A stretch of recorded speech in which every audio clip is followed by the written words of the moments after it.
Hello, જય શ્રી કૃષ્ણ. મારી ચેનલમાં તમારું સ્વાગત છે. આજે આપણે બનાવીશું દેશી બાજરીની ખીચડી. 1 કપ બાજરી લીધી છે, 100 ગ્રામ મગની ફોતરાવાળી દાળ. બાજરીનો ખીચડો બનાવવાનો છે. હવે તેને અધકચરી મિક્સર જારમાં દળવાની છે. લોટ બિલકુલ કરવાનો નથી, તો જ ખીચડામાં મજા આવશે. આ રીતે મિક્સર જારની અંદર અધકચરી બાજરી દળવાની છે. હવે તેનો જે લોટ બારીક હોય લોટ એ ચાળીને કાઢી લઈશું. તો ખીચડી બનાવતી વખતે ચીકાશ પકડાય નહીં. બાજરીની અંદર ચીકાશ વધારે હોય છે.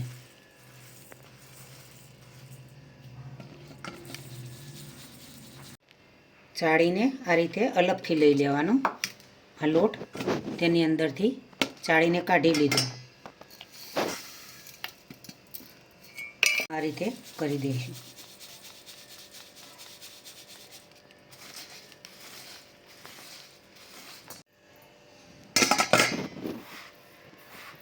આ રીતે અધકચરી ભડકા જેવી થવી જોઈએ દેશી ભાષામાં. અને હવે તેને ઘી એડ કરીશું. ઘીનો વઘાર કરવાનો છે. રાઈ, જીરું, લવિંગ મરી, તમાલપત્ર, લાલ મરચું, હિંગ એડ કરીશું. હવે ગાજર એડ કરીશું. ટામેટા એડ કરીશું.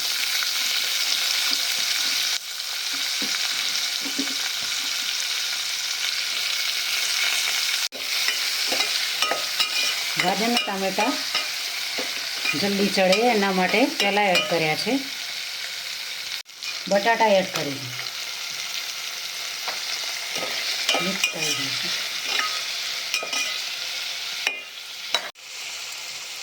લીલી ડુંગળી એડ કરીશું. લસણ એડ કરીશું.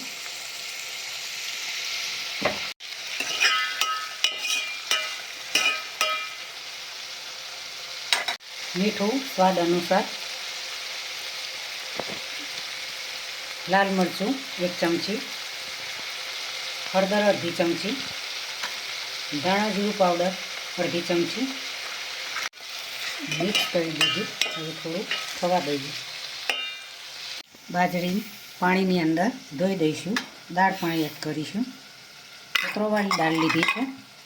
મોગર દાળ પણ તમે લઈ શકાય.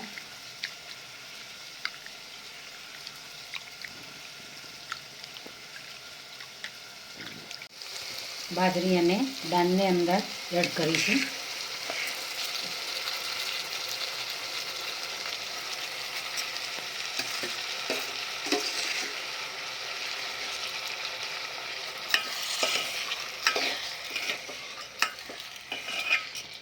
મિક્સ કરીશું.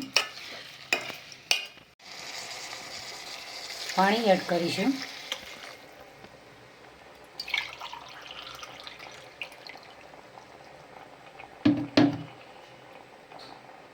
દોઢું પાણી એડ કરવાનું છે.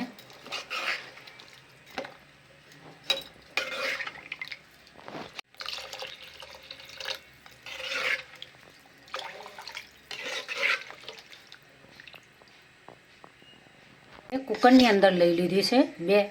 બે સીટી થવા દઈશું. આ રીતે કુકરમાં પણ બનાવી શકાય. તપેલીમાં બનાવો તો થોડો ટાઈમ વધારે લાગે. લીંબુનો રસ એડ કરીશું. છેલ્લે સરસ એવો સ્વાદ આવે ખટ્ટો મીઠો ખીચડીનો.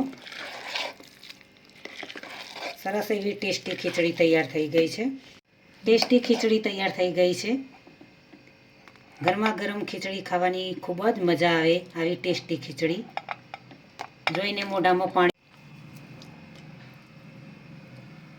ગાર્નિશિંગ માટે ધાણા એડ કરીશું. હવે ઘી એડ કરીશું. ખૂબ જ ઘી એડ કરવાથી સારો એવો મસ્ત ટેસ્ટ આવે. ખાવાની ખૂબ જ મજા પડી જાય. અને પણ આવી સરસ એવી ટેસ્ટી ખીચડી જોઈને ખૂબ જ ખાવાનું મન થઈ જતું હોય છે, બોલે કે ફરી પણ આપો એકવાર. ખૂબ જ ટેસ્ટી ખીચડી બની છે. તેને તમે આ રીતે જોડે ટામેટા, સલાડ, ડુંગળી, પાપડ, મરચાં સાથે પણ ખૂબ જ ખાવાની મજા આવે. તો મિત્રો, અમે પણ ખાઈશું, તમને પણ ખવડાવીશું શિયાળાની ઠંડી ઋતુમાં ગરમા ગરમ ખીચડી. શિયાળાની ઋતુમાં બાજરીની ખીચડી ખાવાથી શરીરની અંદર ગરમાવો આવે છે, તાકાત પણ આવે છે. ખૂબ જ સારું મસ્ત એવું તમારું શરીર પૌષ્ટિક આહાર લેવાથી ખૂબ જ સારી રીતે પાચન શક્તિમાં પણ ખૂબ જ સરળ રહે છે. તો જરૂરથી મિત્રો તમે બનાવજો, ટ્રાય કરજો. મારી ચેનલને સબસ્ક્રાઈબ કરજો, મારા વિડીયોને લાઈક કરજો, શેર કરજો, બને તો કોમેન્ટ કરજો.